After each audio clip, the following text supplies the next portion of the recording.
Assalamualaikum Mbak Rafia. Halo Pak Taufik, selamat malam. Gimana Pak di rumah? Nah, Rizky, Iya Pak Pak. Putri, Malam Pak. sehat semuanya. Alhamdulillah. Sehat Pak. Bapak sendiri bagaimana Pak? Nah, pokoknya ketemu Mbak Putri, Mbak Rafia sehat-sehat.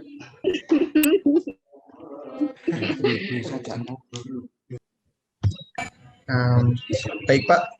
Assalamualaikum warahmatullahi wabarakatuh. Assalamualaikum warahmatullahi wabarakatuh. Sebelumnya terima kasih Pak udah mau menyempatkan waktu buat datang di wawancara terkait buletin ini. Jadi buletin ini nanti niatnya akan kami jadikan satu artikel ataupun nanti berupa video yang mana nanti bisa ditayangkan ketika pekan besok atau nanti bisa jadi proyek harian yang terbaru untuk Trafo, terutama untuk meramaikan YouTube-nya gitu Pak. Jadi di sini saya Muhammad Rizky selaku Ketua Umum Trafo di tahun 2020-2021 semester 4 Teknik Informatika Malang. Ingin menanyakan beberapa hal terkait kemahasiswaan yang ada di Universitas Wijaya Putra, terutamanya ketika pandemi seperti ini, Pak. Mungkin pertanyaan awal nanti akan, oh ya kebetulan ini ada di sini ada teman-teman saya, ada Putri Alia dari anak mahasiswa baru semester 2, lalu ada Lintang nanti selaku teman saya nanti akan menyatat dan mereview segala apa yang nanti Bapak sampaikan nanti untuk dijadikan artikel. Mungkin untuk pertanyaan awal akan disampaikan oleh saya atau rekan saya Putri Alia. Terima kasih. Terima kasih. Baik Pak, dari pertanyaan pertama ini Pak, saya ini mau tanya bagaimana sih Pak kemahasiswaan yang ada di Universitas Wijaya Putra ini Pak?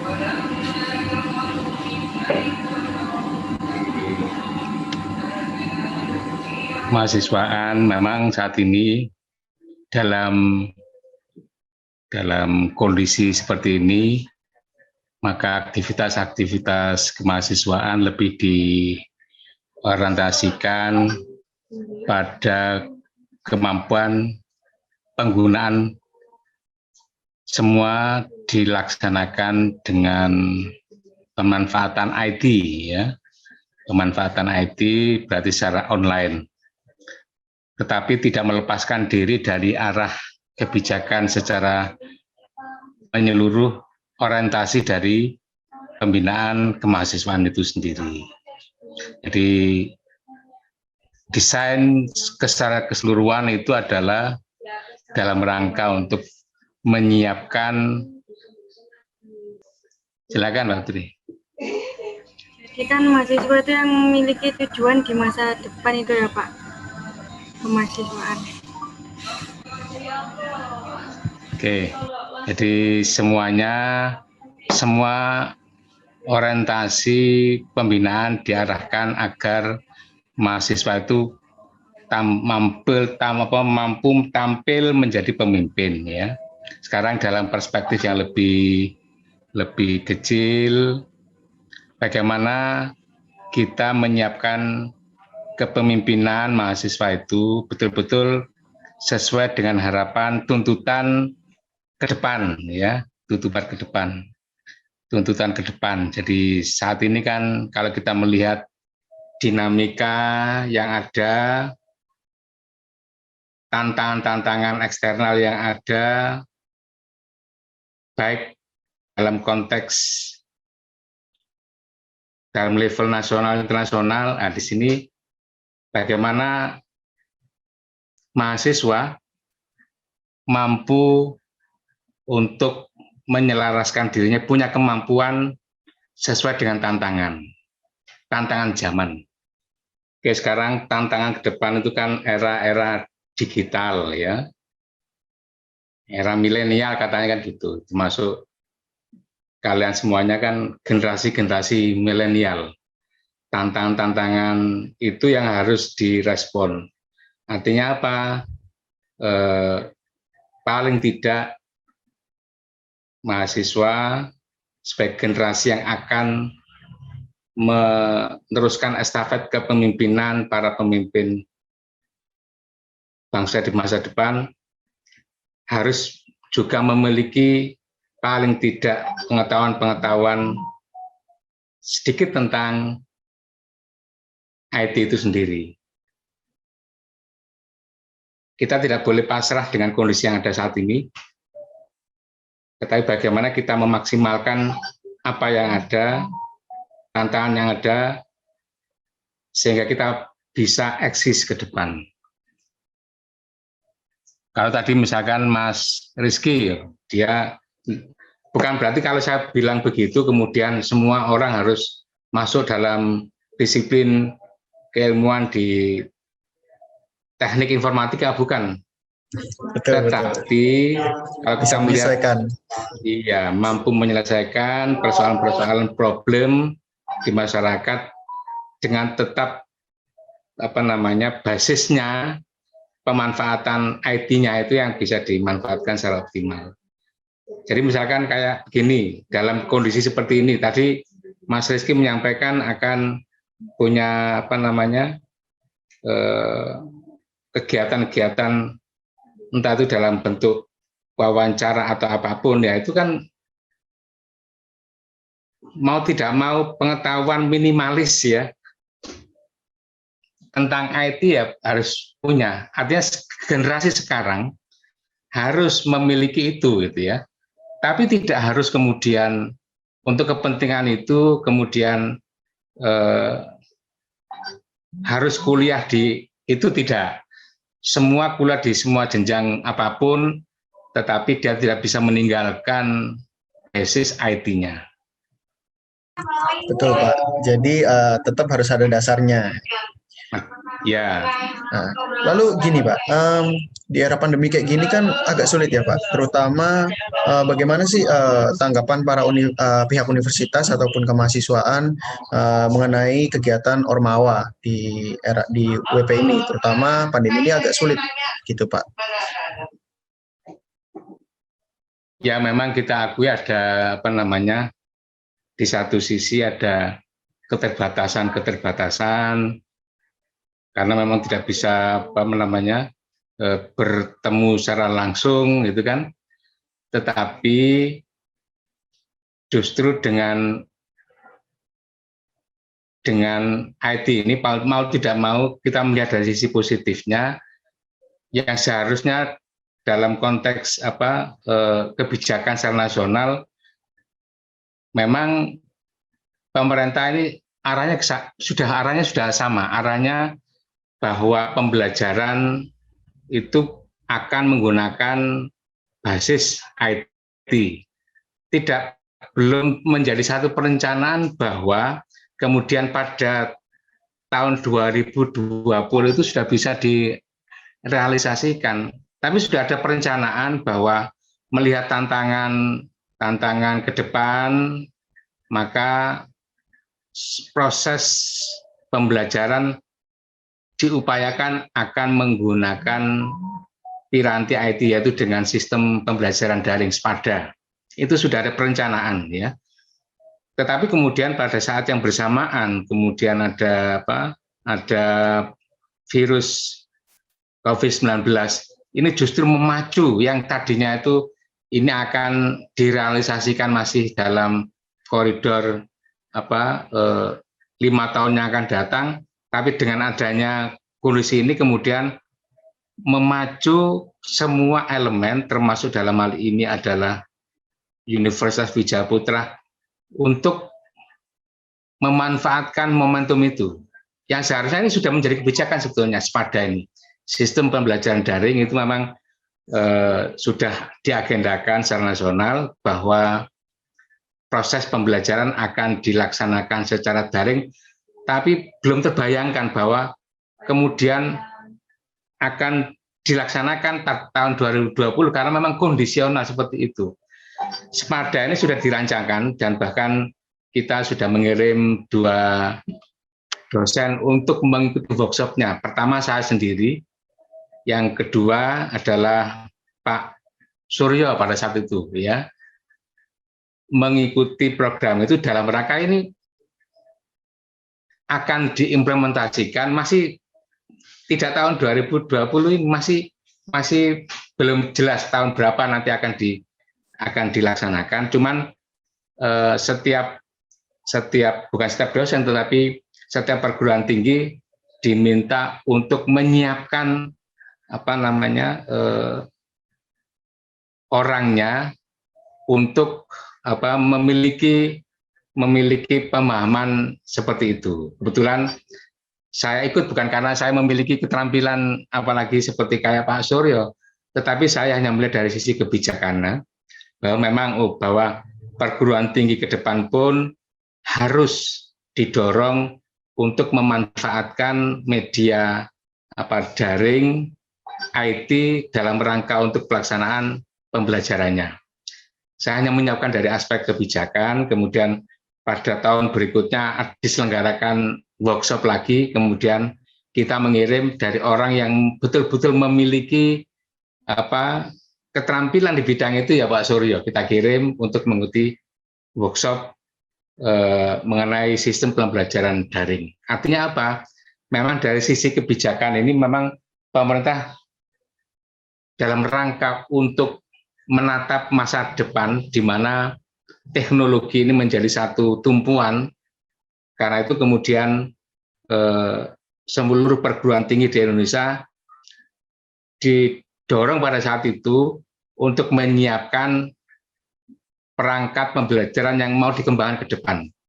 Belum terfikirkan bahwa tahun 2020 itu kemudian ternyata seluruh perguruan tinggi mau tidak mau karena kondisi pandemi COVID-19, mau tidak mau baik dosen maupun mahasiswa ya harus involve di dalamnya ya, jadi dengan segala kekurangan yang ada. Iya, jadi mau nggak mau semuanya harus mengikuti ya Pak.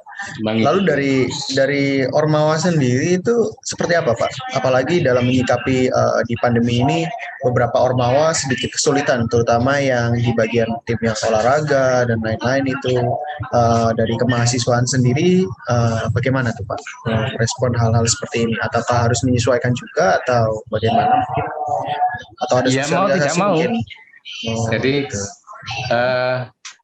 Jadi bukan boleh, tapi saya sampaikan juga, kebetulan saya ini kan di bidang olahraga, saya juga membawai satu cabang olahraga bela diri. Ya, bela diri itu ya sebetulnya akan lebih namanya olahraga, apalagi bela diri ya secara fisik ya, apalagi bela diri ya, dia harus bertemu mitra untuk latihannya kan harus secara fisik. Tetapi dengan kondisi pandemi, kenapa kemudian kita menerobos? Ya enggak. Ya mau tidak mau, ya mengikuti suasana yang ada. Jadi semua olahraga juga harus free. Nggak bisa kemudian kita dengan dengan alasan bahwa dengan kondisi ini kemudian kita kemudian menerobos untuk tidak mengikuti ritme yang ada, karena taruhannya adalah nyawa ini. Jadi apalagi dengan perkembangan virus Delta ini kan semakin informasinya kan keganasan semakin ganas, sehingga beberapa hari terakhir ini kan jumlah korbannya itu kan meningkat tajam. Nah, ini ya kondisi seperti ini ya memang menjadikan di satu sisi memang aktivitas-aktivitas yang seharusnya menuntut fisikal ya, tetapi dengan kondisi ini nggak bisa kita seperti itu. Justru inilah kemudian mendorong bagaimana kita harus punya kreativitas, kita punya inovasi. ya itu yang harus dilakukan. Kita tidak bisa kemudian hanya berdiam diri, oh, udah terus mau gini juga nggak bisa.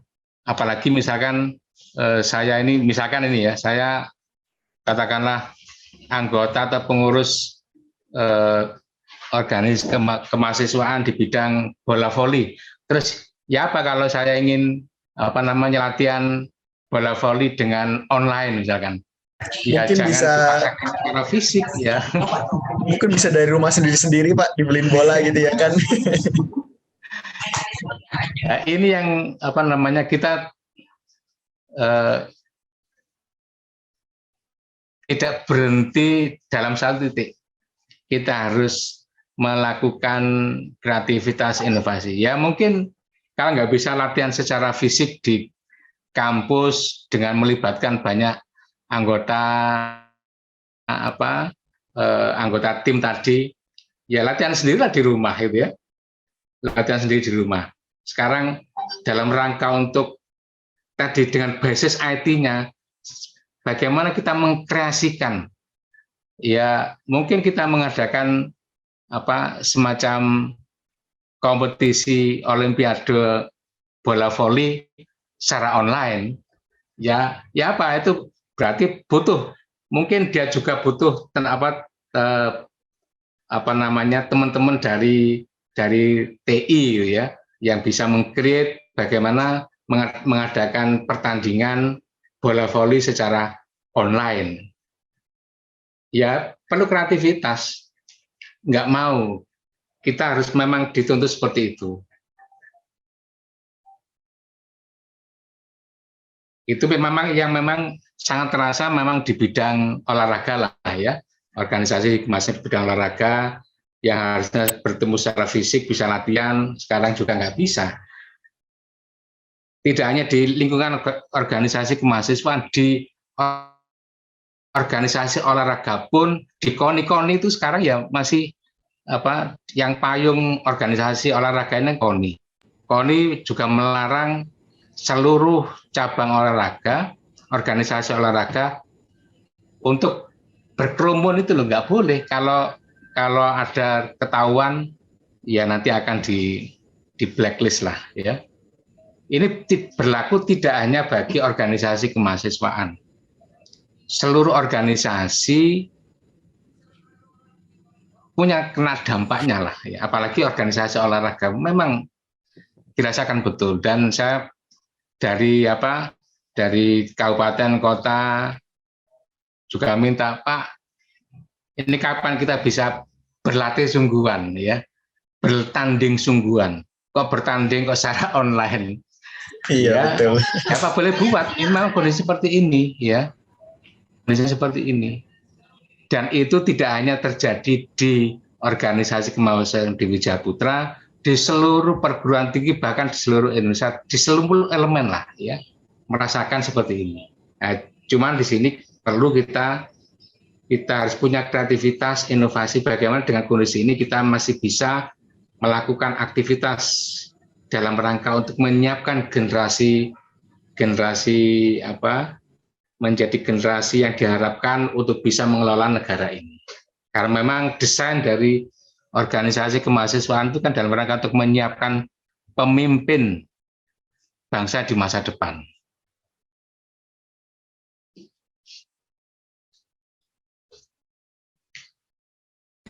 Kalau kita melihat pada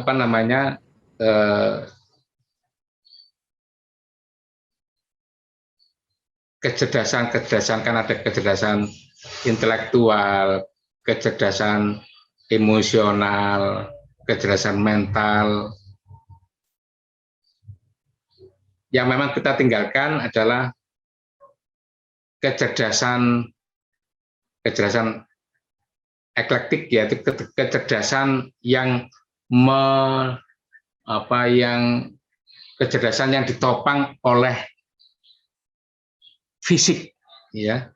Itu yang memang ini yang agak ada masalah karena keterbatasan kondisi. Tetapi itu bisa disikapi di rumahnya masing-masing, nggak bisa kemudian mengharapkan itu harus ada di kampus. Ya, jadi tetap di rumah. Jadi olahraga kan tidak bisa olahraga di rumah juga bisa olahraga, tidak harus di kampus kan? Betul, betul Pak. Lalu selanjutnya gimana Bu? Selanjutnya? Ini kan mengenai Ormawa nih Pak, karena keterbatasan di era pandemik ini, gimana sih Pak perkembangan prestasi Ormawa di UWP ini Pak? Ya, jadi untuk prestasi yang pertama, saudara sekalian,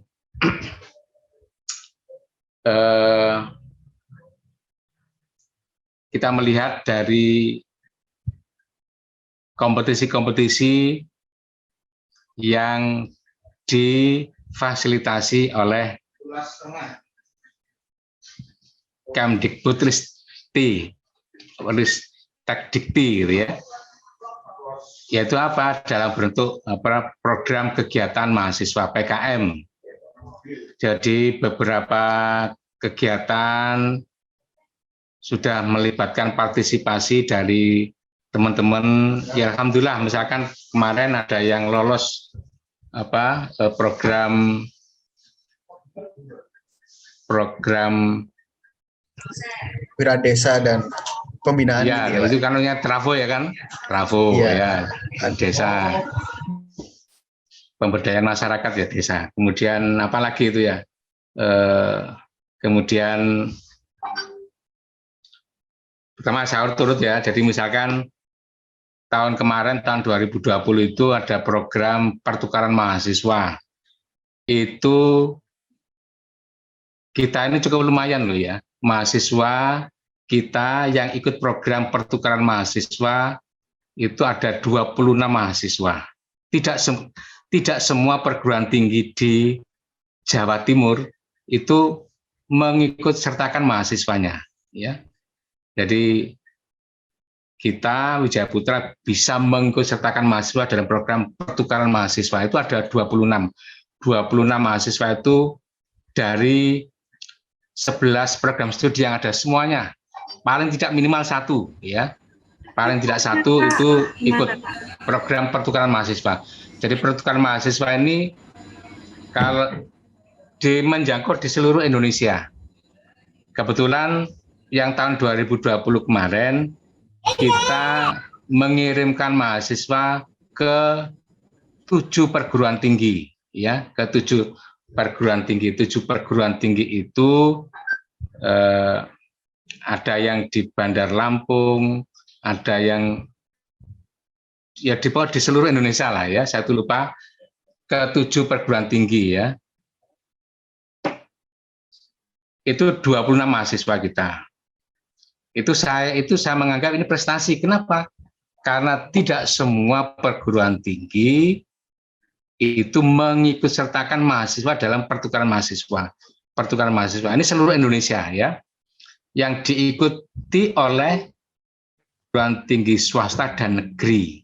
Jadi tidak hanya perguruan tinggi swasta, tapi perguruan tinggi swasta dan negeri. Ya, kita kemarin berhasil tembus mengikut sertakan 26 mahasiswa. Itu pertama. Kemudian yang kedua, kita mengikut sertakan mahasiswa dalam program magang bersertifikat.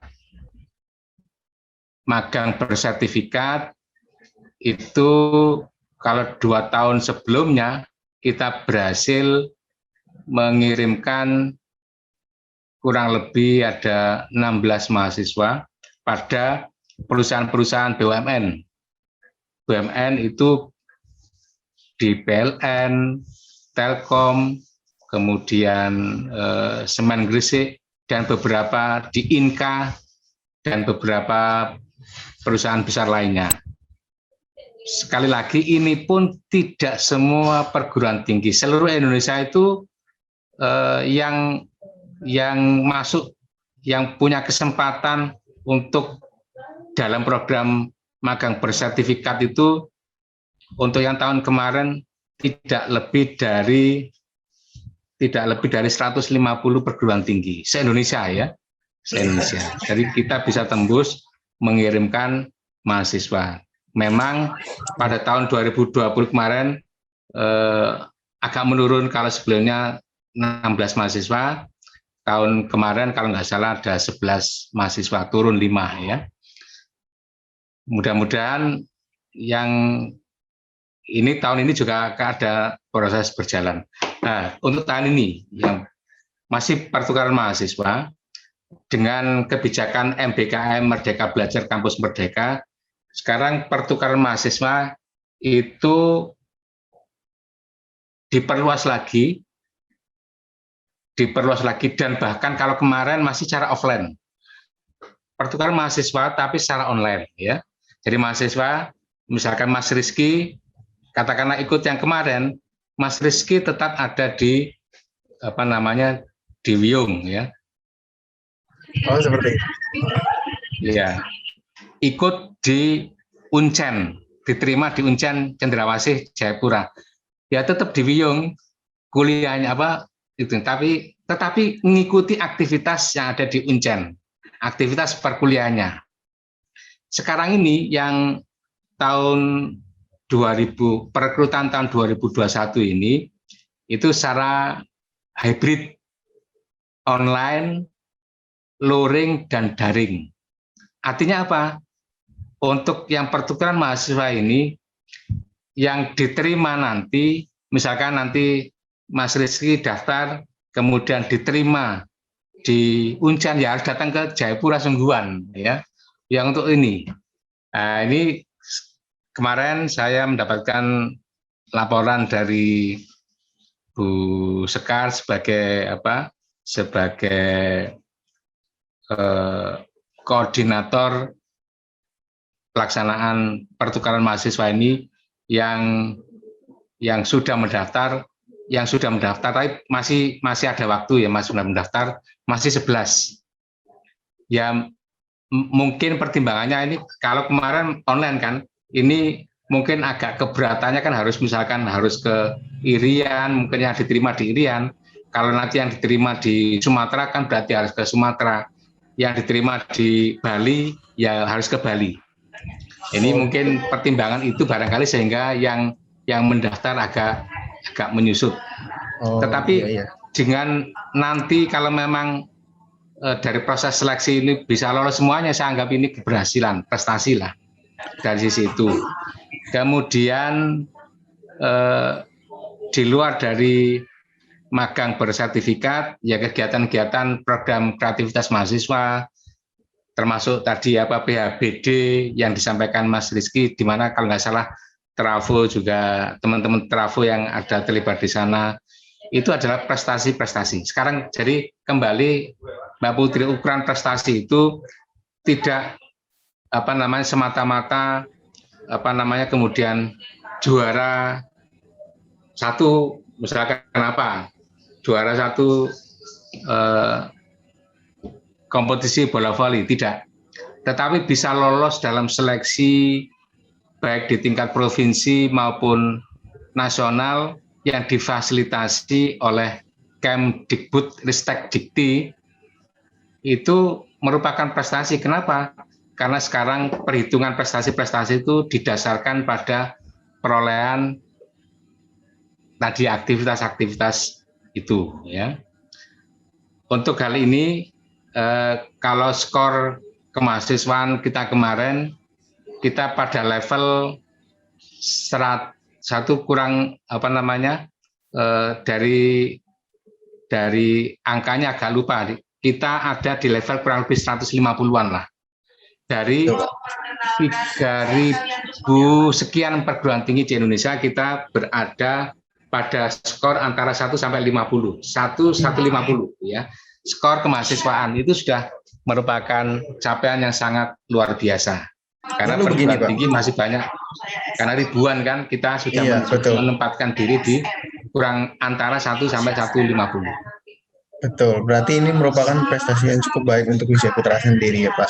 Lalu begini Pak, bila kita berbicara BUMN dan layanan segala macam itu kan Bapak bilang hanya beberapa universitas saja yang bisa mendaftar dari 3.000 universitas itu yang bisa masukkan para mahasiswanya untuk mengikuti program tersebut ya Pak. Ya. Apakah ada syarat tersendiri Pak untuk dari Universitas Wijaya Putra itu sendiri agar bisa ikut memasukkan mahasiswanya ke dalam acara tersebut, Pak?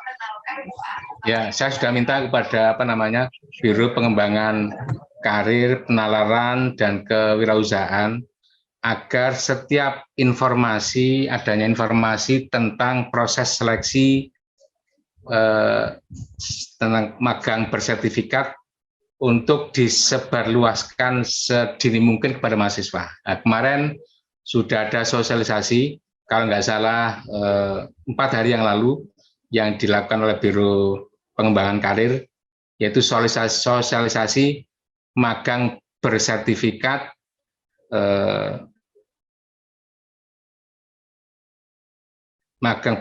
asistensi independen, program magang asisten pendidikan independen bersertifikat. Itu adalah merupakan sarana untuk menginformasikan kepada seluruh mahasiswa bagi mahasiswa yang mau mengikuti kegiatan program magang bersertifikat. Yang perlu saya sampaikan bahwa magang bersertifikat ini program kegiatannya full satu semester ya, sehingga mahasiswa yang ikut program ini sudah melepaskan diri dari kegiatan di kampus, dia full mengikuti kegiatan di perusahaan tadi. Ini memang kita fasilitasi. Jadi seluruh mahasiswa pun terbuka. Cuman memang saya mengambil kebijakan bahwa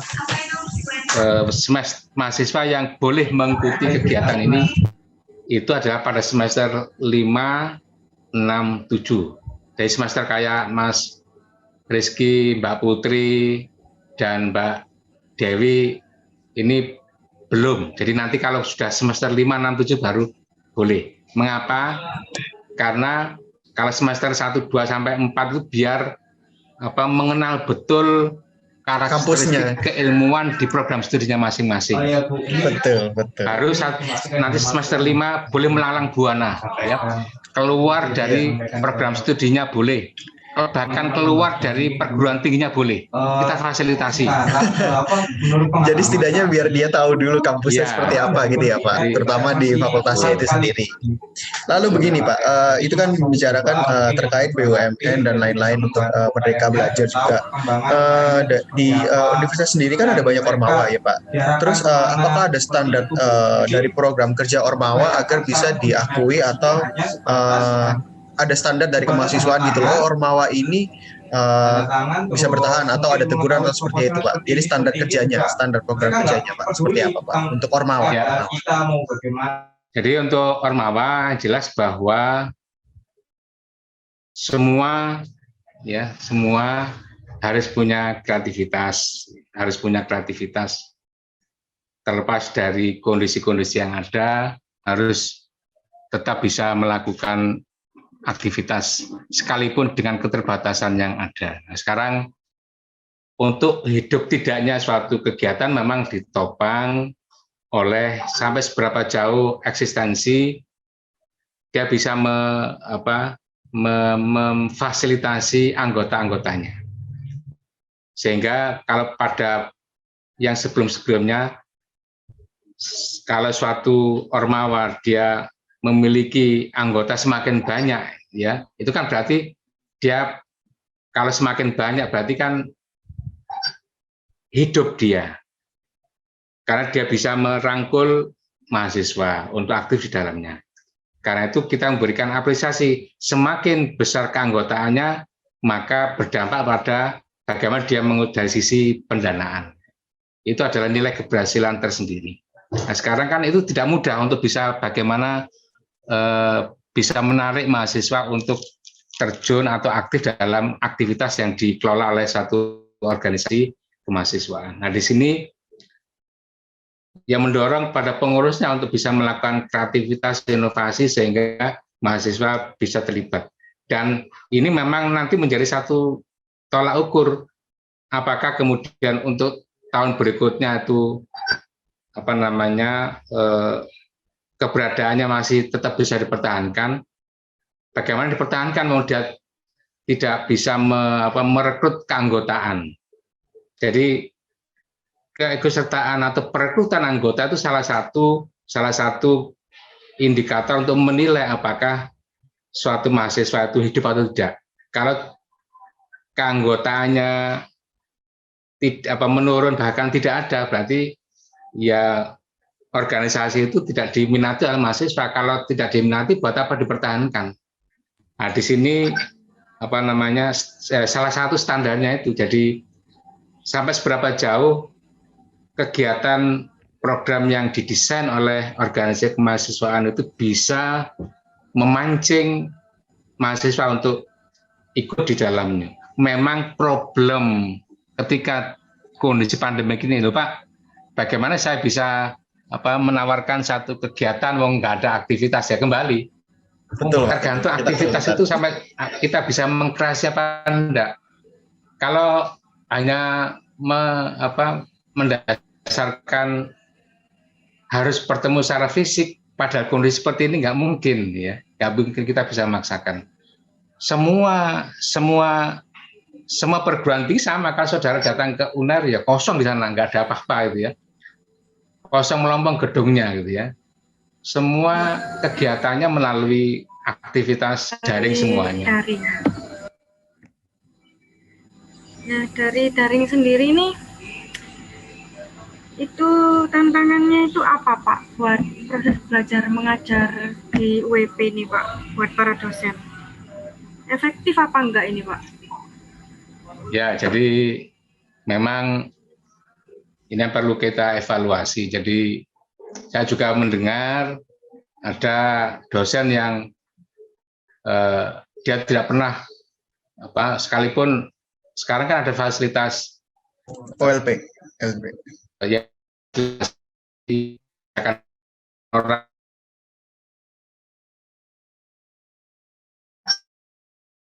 tapi ada dosen yang mungkin karena IT belum menguasai, belum bisa memanfaatkan, sehingga dalam durasi sampai 1 semester, yang pada semester kemarin ada yang dosen hanya pertemuan dengan mahasiswanya itu cuma 1-2 kali, ya. Ini kan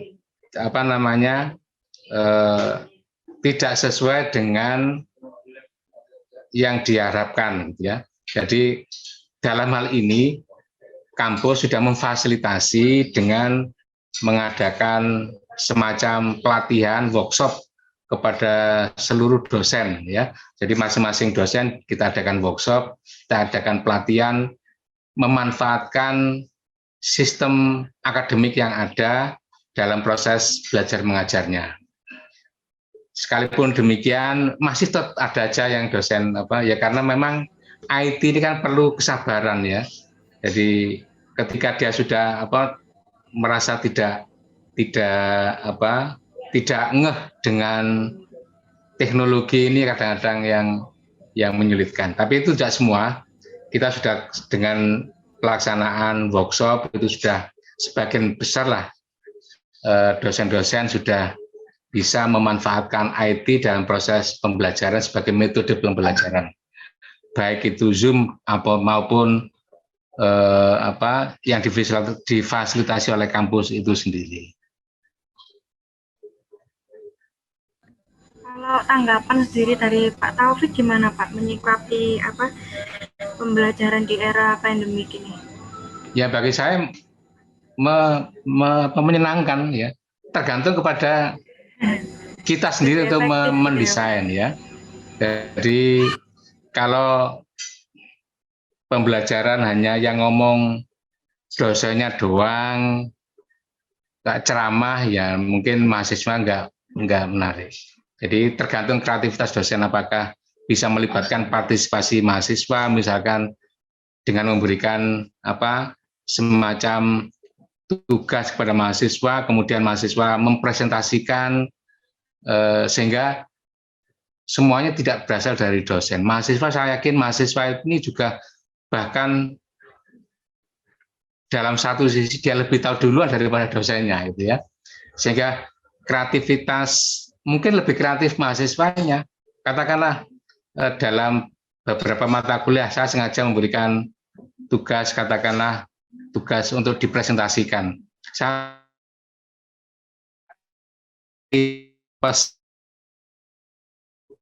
yang dari mahasiswa itu malah lebih baik daripada saya, itu ya, karena mereka lebih jago mahasiswa itu.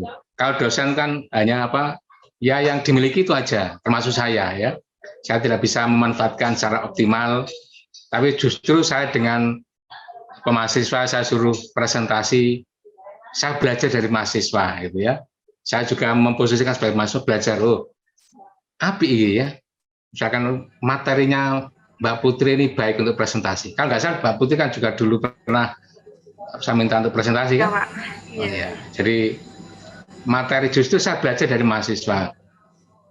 Saya bagaimana membuat materi-materi yang tidak membosankan. Ya tergantung dosennya lah ya Mbak Putri ya. Jadi apakah dengan media pembelajaran dengan IT ini apakah menarik tidak, itu tergantung kreativitas, inovasi dosennya itu sendiri. Bahkan dalam mata kuliah tertentu yang kebetulan saya membawai mata kuliah yang bersifat praktek, persidangan, ya saya minta kepada mahasiswa untuk memerankan, dia ngomong, justru yang banyak ngomong mahasiswa bukan saya malah mendengar ya. Dengan dari situlah maka ada partisipasi aktif dari mahasiswa. Saya lebih senang kalau mengajar itu kemudian saya tidak banyak ngomong, tapi yang ngomong mahasiswa. Itu Mbak Putri. Ya Pak. Kalau harapannya Pak Taufik sendiri ini gimana untuk pembelajaran, harapan dari Pak Taufik ini buat pembelajaran di era pandemi ini, apakah harus berlanjut terus sampai era pandemiknya selesai ini Pak? Ya. Jadi beberapa waktu yang lalu di depan para pimpinan fakultas, pimpinan program studi, saya sudah mengatakan pada semuanya bahwa untuk semester ke depan kita akan melaksanakan pembelajaran secara, kalau dalam kebijakan namanya istilahnya pembelajaran bauran, tapi dalam bahasa yang lebih populer disebut sebagai hybrid ya. Jadi hybrid itu adalah perpaduan dari pembelajaran secara daring dan luring. Jadi untuk semester depan, kalau nanti juga melihat kondisional ya, kondisi kalau memang nanti ternyata COVID-nya meningkat, ya mau tidak mau masih kita pertahankan daringnya. Kalau meningkat loh ya, tapi kalau kemudian kondisi saat ini mungkin saat ini meningkat, tapi nanti ternyata landai, maka kita akan menggunakan tadi bauran atau hibrid, yaitu perpaduan luring dengan daring. Jadi nanti mungkin porsinya 50% luring, 50% daring. Itu pun dengan kondisi ketika luring atau offline itu maksimal mungkin dalam satu kelas itu cuma 50%. Jadi misalkan dalam satu kelas itu katakanlah ada 30 mahasiswa. Berarti nanti ketika offline paling maksimal 15 mahasiswa, selebihnya ya tetap online. Itu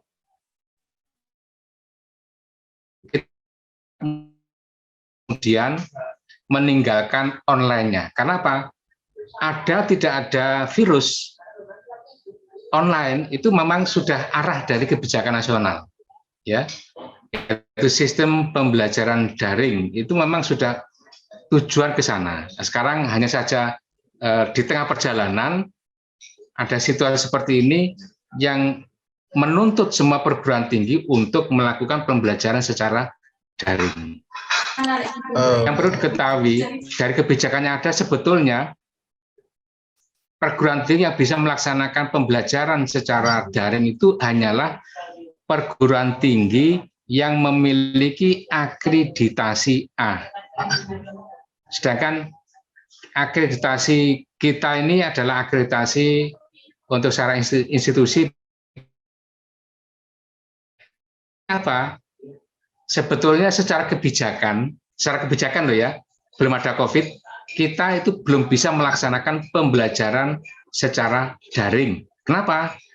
Karena persyaratan perizinan untuk bisa menyelenggarakan pendidikan jarak jauh itu program studinya harus terakreditasi A. Menanggapi yang daring dan online tadi, berarti kan universitas sebelumnya sudah memiliki beberapa tahap kan, ibarat katanya seperti yang kemarin saya wawancara dengan Pak Rektor, kalau pihak universitas sudah punya pandangan 5 tahun ke depan akan dari riset akan mengalih ke yang entrepreneur ya Pak, betul Pak ya? Lalu menanggapi di era pandemi seperti ini, apakah ada pandangan untuk 5 tahun ke depan atau beberapa bulan ke depan terkait pembelajaran di Universitas Wijaya Putra ini, Pak? Seperti apa, Pak, tanggapan dari kemahasiswaan itu sendiri? Justru ini? Pak Rektor mengirim saya mengikuti workshop SPADA, sekalipun secara secara fasilitas kita belum memiliki yang memadai lah ya, tetapi dengan mengirim saya itu merupakan satu harapan sebetulnya. Saya ikut workshop sistem pembelajaran daring itu berarti Pak Rektor sudah punya harapan bahwa nanti setidaknya 5 tahun ke depan itu pembelajarannya di Wijaya Putra dilaksanakan secara daring. Tapi belum terbayangkan bahwa tahun 2020 itu terrealisasi. Jadi daringnya itu masih ada harapan nanti masih tahun 2024 gitu ya. Betul. Berjalan ada COVID ini, ya mau tidak mau harus dilaksanakan ya. Ya makanya kalau kita melihat dari sisi positifnya, ini ada sisi positif. Di samping memang ada sisi negatifnya. Apa sisi positifnya? Kita dirangsang untuk ya mau tidak mau familiar terhadap bagaimana proses pembelajaran secara daring itu sendiri, yang sebetulnya masih jangkanya masih lama, ya mau tidak mau sekarang harus digerebek karena memang kondisi seperti itu. Ya ini sisi positifnya, tapi sisi negatifnya memang ya adalah kita tidak bisa menampik kenyataan sisi negatif dari proses ini karena tidak bisa secara langsung salah satu kelemahan dari proses pendidikan itu kan transformasi kan tidak hanya berkaitan dengan intelektualitas, tapi transformasi di luar dari itu yang lebih penting, itu yang tidak kena dengan pembelajaran secara daring ini. Apa yang menyangkut dalam hal ini adalah nilai-nilai value, nilai-nilai moralitas, transfer dari dosen ke mahasiswa belum kena ya. Nilai-nilai spiritualitas yang kena itu hanya nilai-nilai intelektualitas yang bisa ditransformasikan, tetapi bagaimana nilai-nilai nilai moralitas, spiritualitas itu yang tidak bisa ditransformasikan dengan baik karena ada jarak antara mahasiswa dengan dosennya. Itu salah satu kelemahannya. Tetapi kita tidak hanya fokus pada kelemahannya, bagaimana sekarang dari sisi positif harus dikembangkan. Karena itu ini perlu kreativitas, inovasi pembelajaran itu sendiri, termasuk kemudian di level mahasiswa, bagaimana kegiatan-kegiatan kemahasiswaan memanfaatkan secara optimal IT ini. Jadi misalkan tadi entah itu Mas Rizky ada ide tadi semacam diskusi-diskusi ya seperti ini, kemudian ya itu lebih dikembangkan lagi dengan ada semacam saya sudah mengusulkan ke Pak Rektor sudah juga oke, sepakat. Ada semacam kayak kalau dalam film itu kan ada studionya ya. Kita berharap bahwa di Wijaya Putra itu ada studio, sehingga seperti saat ini Mas Rizky melakukan wawancara, mungkin nanti dalam event-event yang lebih terbuka itu di studio ada, itu direkam kemudian dianukan di YouTube dan sebagainya. Itu yang kita inginkan ke depan. Mungkin nanti itu jadi ini ya Pak, jadi acara tersendiri untuk Wijaya Putra. Ya, misalnya ada acara liputan sendiri. Jadi nanti ya, kan? Ya itu bisa dipandegani oleh teman-teman Trafu, apalagi Mas Rizky ini dari bidang studi IT, itu bisa dikembangkan sehingga tidak kekeringan kegiatan lah. Mungkin kegiatan apapun bisa dilaksanakan di studio, kemudian dikemas sedemikian rupa, kemudian di-share. Lalu ini yang terakhir Pak, mungkin yang terakhir, harapan Bapak untuk para mahasiswa maupun dosen Ormawa di era pandemi seperti ini agar bisa mengembangkan dari universitas itu sendiri prestasi segala macam dari kemahasiswaan. Harapan Bapak pribadi sendiri itu apa ke depannya?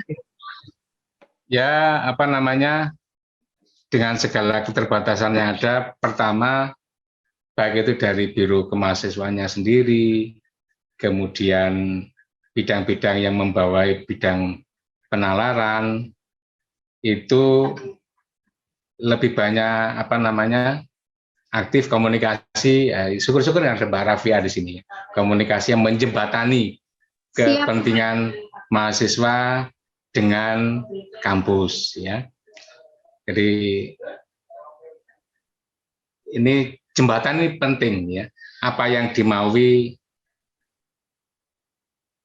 tentunya dengan tantangan yang ada ya. Jadi ya selama itu kita bisa fasilitasi, kita fasilitasi. Jadi misalkan karena memang dalam koridor sekarang ini masih dalam suasana era pandemik ini, berarti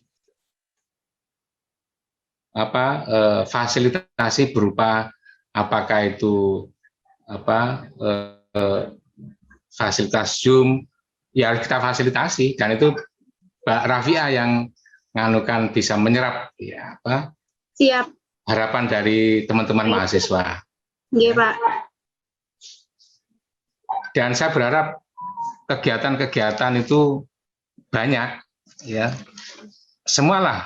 Misalkan gini, kan banyak kegiatan, kan ada katakanlah ini salah satu yang misalkan yang katakanlah selama ini teman-teman dari katakanlah dari UGI misalkan ya, UKKI. UGI itu mengadakan festival Al-Banjari misalkan, selama ini kan ada itu. Tapi dengan kondisi pandemi kan nggak mungkin kemudian mengadakan festival Al-Banjari secara offline. Tapi kan bisa melaksanakan festival Al-Banjari secara online. Kenapa tidak? Cukup dari itu kita minta supaya dia mengirimkan rekamannya, videonya, kemudian kita bisa. Kita nggak berhenti ya, kita bisalah seluruh aktivitas jangankan itu bela diri, sekalipun kayak jiu-jitsu, silat, ya bisa aja mengadakan kompetisi silat secara online. Kenapa nggak bisa? Bisa. Kita nggak berhenti ya. Termasuk yang kemudian sering mengadakan talk show atau dialog interaktif, ya diliput, kemudian di-share di YouTube atau ya, atau menjadi Mas Rizky menjadi YouTuber ya. Jadi kegiatan-kegiatan dari teman-teman Trafu ada dirancang, kemudian direkam, kemudian ditayangkan. Betul. Ini sudah menjadi satu kegiatan. Sudah Pak, sudah. Kebetulan Trafu sendiri kayaknya udah mulai kita aktifkan lagi. Insya Allah nanti mungkin tahun ini kalau seandainya ada FFMI akan turun kembali, kita maksimalkan, kita coba lagi. Karena tahun kemarin kan sudah nyoba tuh, kebetulan tidak lolos tim kami. Nah nanti akhir tahun ini Insya Allah mungkin kami coba lagi dengan beberapa tim bila memungkinkan. Seperti itu Pak. Iya. Dan kalau bisa misalkan eh, kan kayak trafo, katakanlah mungkin sekarang kan majalah-majalah digital kan gitu kan. Trafo Betul, Pak. mungkin bisa menganukan majalah trafo digital, kemudian di-share. Wah, di-share kan tidak hanya di lingkungan mahasiswa, di-share di pimpinan perguruan tinggi, di dosen-dosen, sehingga tahu ini anak-anak trafo ini sangat kreatif, inovatif, di masa pandemi masih bisa eksistensi diri dengan kegiatan-kegiatan yang bisa menyelaraskan dengan keadaan yang ada. Jadi itu Mbak Mas Rizky, Mbak Putri. Jadi harapan saya dan tentunya pimpinan perguruan tinggi supaya mahasiswa tidak kering dengan kegiatan walaupun dalam suasana kondisi pandemik. Tetap kita tetap memperhatikan protokol, dan kalaupun memang mau mengharuskan untuk katakanlah mungkin dalam koordinasi atau apapun mengharuskan ketemu secara fisikal, tetap saya meminta untuk memperhatikan protokol kesehatan, karena memang kondisi yang terakhir ini yang terkonfirmasi positif di lingkungan mahasiswa ya juga cukup banyak, terutama beberapa tenaga administratif di kampus juga cukup banyak, sehingga ini harus menjadi kartu kehati-hatian bagi kita semuanya. Baik Pak, jadi seperti itu ya Pak, untuk harapan Bapak ya. Jadi diharapkan mahasiswa maupun ormawa, dosen bisa mengikuti di era pandemi ini maupun dari segi pelajaran, kegiatan, dan lain-lainnya Pak. Mungkin itu sekian dari pertanyaan tim buletin kami Pak. Semoga nanti Pak Taufik gak bosan-bosan nanti kalau seandainya kami mau mengadakan wawancara lagi. Gak bosen, saya senang sama dengan kegiatan semacam ini. Lebih sering juga nggak apa-apa, jadi biar ada ya saya sendiri mungkin dengan keterbatasan yang saya miliki, tapi dengan ada masukan-masukan dari mahasiswa, ini sangat baik sekali dalam rangka dalam rangka perbaikan kita. Saya dan Pak Rektor ini kan juga ada kendala-kendala yang tidak bisa mengeksplorasi semuanya, tapi dengan dialog seperti ini saya bisa menangkap keinginan yang diharapkan dari mahasiswa, bagaimana yang harus kita fasilitasi. Kita hanya maksimal memfasilitasi supaya grand design yang besar, yaitu dalam rangka untuk menghasilkan lulusan Wijaputra yang bisa beradaptasi dengan segala permasalahan, tantangan yang ada, itu betul-betul bisa kita hasilkan melalui proses pembelajaran yang ada di dalam, khususnya dalam aktivitas kemahasiswaan. Baik Pak, mungkin sekali lagi terima kasih Pak atas waktunya. Mohon maaf mengganggu malamnya ya Pak. Saya sangat berterima kasih.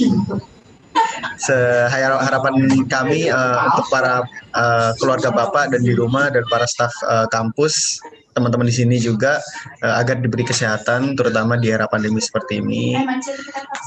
Semoga kita ada kesempatan di lain waktu untuk berbincang seperti ini lagi Pak. Mungkin nanti akan saya hubungi lagi Mbak Rafia biar bisa menghubungi Bapak. Siap. Ya, sekian dari saya sendiri selaku Ketua Umum Pravo dan mewakilkan teman saya, rekan saya yang lain, Putri dan Rita, dan beberapa yang baru hadir. Assalamualaikum warahmatullahi wabarakatuh. Mungkin untuk bisa dokumentasi dulu Pak. Ya. Dokumentasi dulu Pak biar nanti enak kita ada datanya. Gitu Pak. 1, 2, 3. Siap. Udah, sekali doang. Lagi. Ya, bebas. Sekali. Asyane 3, Sunnah Rasul. 1, 2, 3. Siap. Sekali lagi. Bebas ya. 1, 2, 3. Sip. Makasih sekali Rezeki banyak. Mbak Rafi Alvin 10 kali ya Pak Ibu. Pak Taufik. Ya Mbak Putri. Sehat selalu ya Pak. Alhamdulillah Mas Farid, Mas Zakia, Mbak Dewi. Makasih semuanya, sukses semuanya. Terima kasih Pak. Nanti bila jadi. Terima kasih Pak. Ye, Selamat beristirahat. sukses. Ya, kasih banyak Pak.